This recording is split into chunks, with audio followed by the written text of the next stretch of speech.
మరలా బ్రతుకును.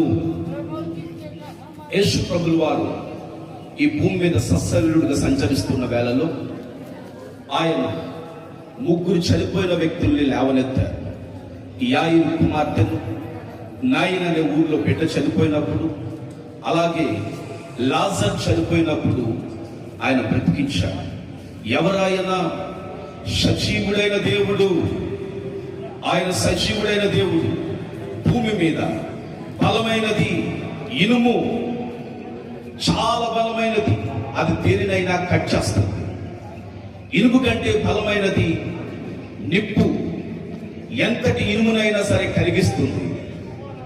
నిప్పు కంటే బలమైనది నీరు. ఎంతటి నిప్పునైనా చల్లారుస్తుంది. నీరు కంటే బలమైనది ఎవరయ్యా అంటే మనిషి. అనర్గళంగా నీరుని తాగేస్తాడు.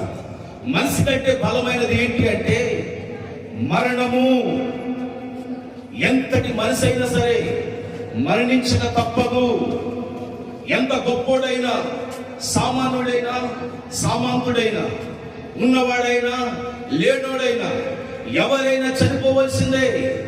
అందరినీ మరణం మింగేస్తుంది. మరణం కంటే బలమైనది ఏంటయ్యా అంటే బలవంతుడైన యేసు. బలవంతుడైన యేసే.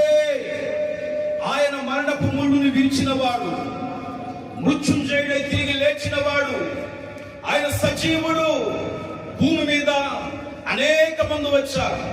అందరూ చనిపోయారు, పాతి పెట్టబడ్డారు, సమాధి చేయబడ్డారు.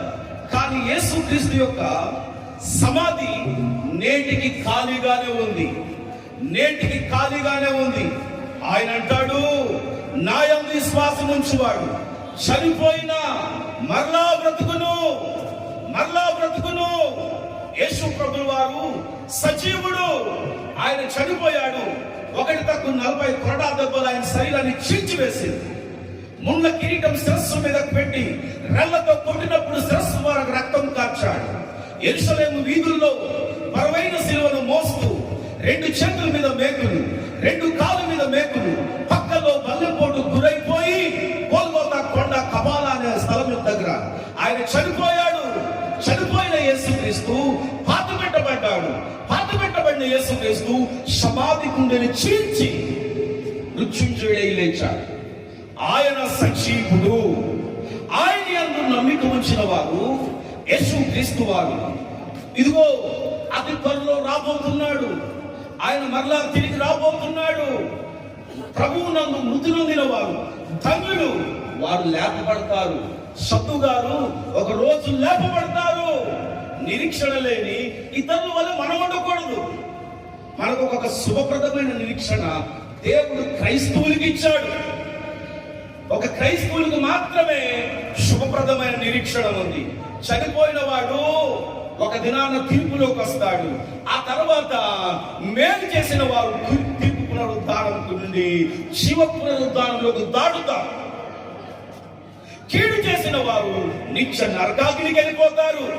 ఇప్పుడే మంచి సాక్ష్యం విన్నాం. సద్దు గారు మంచి సాక్ష్యం కలిగిన వ్యక్తి అని. అబ్దుల్ కలాం గారు ఒక చక్కని మాట అంటారు, ఇదిగో మనిషి జననము సాధారణమే, ప్రతి మనిషి పుట్టడము సాధారణమే, కానీ మనిషి యొక్క ముగింపు చరిత్ర సృష్టించాలట. నిజమే, మనం పుట్టిన తర్వాత ఏదో ఆశ దేనిబిడ సాదాసీదగా బ్రతకడం కాదు, మంచి సాక్ష్యం కలిగి బ్రతకాలి. సద్దు గారికి దేవుడు మంచి సాక్ష్యం ఇచ్చారు. దేని బిడ్డలారా గమనించండి, స్మిత్ ఇగిల్స్వర్త్ అని ఒక దైవజనుడు ఉండేవారు. ఆయన 9 మంది చనిపోయిన వారిని లేవనెత్తారు. తన భార్య చనిపోయి చాలా బాధపడుతున్నారు. జన సమూహము, కుటుంబ సభ్యులు, రక్త సంబంధులు అందరూ బాధపడుతూ ఉండగా ఆ వార్త కాస్త స్మిత్ ఇగిల్స్వర్త్ గారికి అందింది. మీ భార్య చనిపోయింది, రండి మీరు వచ్చి మరి సమాధి కార్యక్రమం చేయండి అంటే, నా భార్య చనిపోలేదు, బతికే ఉందన్నారు. అదేంటి అందరు చనిపోయిందని ఏడుస్తున్నారు కదా, అందరు చనిపోయిందని ఏడుస్తున్నారు కదా అంటే, ఆయన కూడా నేను ఏడుస్తున్నాను కానీ బ్రతికే ఉందన్నారు. దేని బిడ్డలారా గమనించండి, తన భార్య పేరు వైట్. వెంటనే చేతుల నుంచి వెంటనే ఆకాశం వైపు కళ్ళెత్తి, ప్రభువా నా భార్యను లేవనెత్తు ప్రభువా అంటే, చనిపోయిన భార్య లేవనెత్తబడింది. అందరు చూస్తుండగానే చనిపోయిన తన భార్య లేపబడింది. లేపబడిన వెంటనే ఏమంటుంది తెలిసినా? ఏమండి, అక్కడే నాకు సమాధానంగా ఉంది, అక్కడే నాకు నెమ్మదిగా ఉంది, అక్కడే నాకు ప్రశాంతంగా ఉంది. ప్రయాసం మాని నేను సమాధానంగా ఆ పరదేశంలో ఉంటే మీరేంటి నన్ను ఇక్కడ మరలా తీసుకొచ్చారు? నేను వెళ్ళిపోదాం అనుకుంటున్నాను, నన్ను వదిలేయండి. ఏం బిడ్డలారా, చనిపోయిన వారు నిత్య విశ్రాంతి కలిగి ఉంటారు. వారు ప్రయాసములు మారి నెమ్మదిగా ఉంటారు. వారు నెమ్మదిగా ఉంటారు. ఒకరోజు నీవు నేను సద్దుగారిని చూస్తాము. ఈ నిరీక్షణ మనలో ఉండాలి. గమనించండి. యేసు ప్రభువు ఎవరయ్యా అంటే ఆయన పునరుద్ధానుడైన క్రీస్తు. ఆయన యందు నమ్మిక వచ్చి నా రెండు చేతులు జోడించి చెబుతున్నా, ఏం బిడ్డలారా, రాజ్యం మీద రాజ్యాలు లభిస్తున్నాయి. యుద్ధ సమాచారాలు వింటున్నాం, యుద్ధాలు జరుగుతున్నాయి, అక్రమం విస్తరిస్తుంది, ప్రేమ చలారిపోతుంది. గమనించండి, ధనాపేక్షతో మనిషి ప్రాకులాడుతూ ఉన్నాడు. ఏంటి? ధనం సంపాదించాలి, ఈ లోకంలో ఏదేదో సంపాదించాలని ఈ లోకంలో ఆరాటపడుతున్నాడు. గమనించండి, ఈ భూలోకంలో ఏది శాశ్వతం కానే కాదు. ఏది శాశ్వతం? నీ ముందున్న జనమా, నీ వెనకాలన్న ధనమా, నీలో ఉన్న నీ బలమా? ఏది శాశ్వతం? ఆయన రాజ్యమే కదా శాశ్వతం, పరలోకమే కదా శాశ్వతం. శాశ్వతుడైన దేవాది దేవుడు నువ్వు విశ్వసించి ఆ తాగుడిని విడిచిపెట్టాలి, ఆ అక్రమ సంబంధాలు విడిచిపెట్టాలి, ఆ పేకాటను విడిచిపెట్టాలి. అది దేవుని బిడ్డలారా, ఆ ఖైదీలు, గుట్టాలు, ఈ పాన్పరాకులు విడిచిపెట్టాలి. అంత మాత్రమే కాదు, గంజాయిను అమ్మడం విడిచిపెట్టాలి, వడ్డీ వ్యాపారం విడిచిపెట్టాలి. యేసు ప్రభువును నమ్ముకున్నామంటే కుదరదు. బ్రతుకు మారాలి, నీ మనసు మారాలి. నువ్వు మారితే మహిమలో నీకు స్థానం ఉంటుంది. సద్దు గారు ఇప్పుడు పరదేశంలో ఉన్నారు. ఒకరోజు మనం కూడా పరదేశంలోకి వెళ్తాం. అయితే జీవితం మారకపోతే అక్కడ స్థానం ఉండదు. నిత్య నరకాగ్నిలోకి వెళ్ళిపోతారు. దేని బిడ్డలారా, చాలా మంది అంటారు విమానంలో ప్రయాణం చేస్తే మేము బాగా సురక్షితంగా ప్రయాణం కొనసాగుతుందని. విమానంలో గాలిలోని పగిలిపోతున్నాయి. ట్రైన్ మీద ప్రయాణం చేస్తే సురక్షితంగా ఉంటుందంటే ట్రైన్ పట్టాలు తప్పి చనిపోతున్నారు. కొన్ని బస్సులో ప్రయాణం చేస్తే బాగుంటుందా అంటే మొన్నే బస్సులోని 20 మంది సజీవంగా కాలు బూడిదైపోయారు. నడిచేస్తే బాగుంటుందా అంటే వెనక నుంచి ఎవడొచ్చి గుద్దేస్తాడో తెలియట్లేదు. మనిషి జీవితం ఇంతలోనే కనబడి అంతలోనే మాయమైపోయే నీటి పొగ వంటిది, నీటి ఆవిరి వంటిది, గడ్డి పువ్వు వంటిది. ఇది శాశ్వతంగా మరలా చెబుతున్నా, దేవుని బిడ్డలారా, శాశ్వతుడైన దేవాది దేవుని తెలుసుకొని పాపాన్ని విడిచిపెడితే దేవుడు పరదేశంలో నిలుచుతాడు. ఆ తర్వాత మేఘాన్ని వాహనం చేసుకుని మహా ప్రభావంతో వచ్చినప్పుడు ఆ నిత్య సీయోనులో ఆ పరలోకానికి తీసుకెళ్తాడు.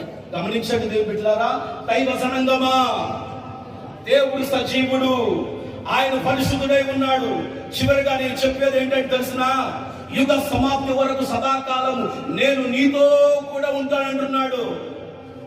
తల్లి విడిచిన, తండ్రి విడిచిన, కుటుంబంలో పెద్ద విడిచిన, అన్నదమ్ములే విడిచిన, అక్క చెల్లెలే విడిచిన, ఇదిగో నువ్వు నమ్మిన వారు నిన్ను విడిచిన విడివని దేవుడు నీతో ఉన్నాడు. మిమ్మల్ని నిత్యం పోషించే దేవుడు ఆయన. చెయ్యి పట్టి వెన్ను తట్టి చక్కని ఆలోచన చెబుతూ నడిపించే దేవుడు ఆయన. కుటుంబ సభ్యులారా, భయపడకండి, ఆయన మీతో ఉన్నవాడు. ఆయన పేరు ఇమ్మానుయేలు దేవుడు, అనగా భాషాంతరమున దేవుడు మనకు తోడై ఉండువాడు. ఎల్లప్పుడూ మనకు తోడుగా ఉండే దేవుడు ఆయన. మిమ్మల్ని అనాథులుగా విడిచిపెట్టడు. నీలాంజనములతో ఆయన పునాదులు వేస్తున్నాడు మన కొరకు. ఆయన మన కొరకు నీలాంజనములతో పునాదులు వేస్తూ ఉన్నాడు. ఇదిగో నేను వెళ్ళి మీ కొరకు స్థలం సిద్ధపరచి వెళ్తున్నానన్నాడు. అక్కడ పరలోకం అది. దేని బిడ్డలారా, అనేకుల కొరకు ఆయన నివాస స్థలం సిద్ధపరిచాడు. అది దేని బిడ్డలారా, పునాదులు గల పట్టణం. అది నిత్య జీవం అక్కడ ఉంది. అక్కడ నిత్యం సంతోషం ఉంది. ఆకలి ఉండదు, దప్పిక ఉండదు, రోగాలు ఉండవు, అప్పు బాధలు ఉండవు, కష్టాలు ఉండవు, కన్నీళ్ళు ఉండవు. సుఖ సంతోషాలే ఆ స్థలంలో ఉంటుంది. ఆ నిత్య జీవానికి మనం అందరూ వారసులు అవుతాం. ఈ కుటుంబాన్ని కూడొచ్చిన ప్రతి ఒక్కరిని దేవుడు తన రాకడకై సిద్ధపరిచి నడిపించును గాక. దేవుడు మనందరిని దీవించి ఆశీర్వదించును గాక.